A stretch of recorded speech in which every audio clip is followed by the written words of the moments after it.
Dans un an, les taureaux Dakar, Ecuador et Bravucon feront face aux plus célèbres toreros. Ces bêtes sont âgées de seulement 4 ans, mais font déjà une demi-tonne. C'est l'un des élevages les plus grands d'Espagne. 150 taureaux y sont minutieusement préparés pour le combat sur un terrain de 1500 hectares au nord de Madrid. Une vraie passion pour Ricardo del Rio, éleveur de la 6e génération.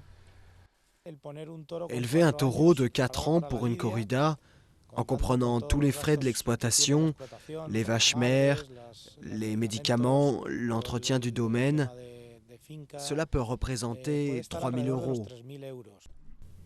Un travail pas toujours rentable, tous les taureaux ne sont pas bons pour le combat et le secteur n'a pas été épargné par la crise. Le nombre de corridas a baissé de près de 40% en 3 ans et les recettes diminuent. À cela s'ajoute le désintérêt grandissant des Espagnols pour la fiesta. Si la crise des corridas dure longtemps, évidemment le nombre d'animaux et le nombre d'élevages pourraient baisser. On ne peut plus élever de taureaux de combat s'il n'y a pas de corrida. C'est un animal qui ne peut pas être consommé comme de la viande et ne peut pas produire de lait. L'Espagne compte 1200 élevages qui génèrent un chiffre d'affaires d'environ 2,5 milliards d'euros par an.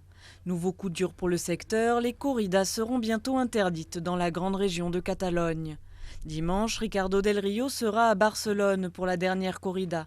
Et comme beaucoup, il croit malgré tout en l'avenir de la fiesta. En Catalogne, je suis convaincu qu'il s'agit d'une décision politique, contre ce qui est espagnol, et non pas contre la fête taurine en elle-même. Vu comme cette tradition est enracinée dans l'histoire de l'Espagne, il serait très difficile de l'effacer de la carte.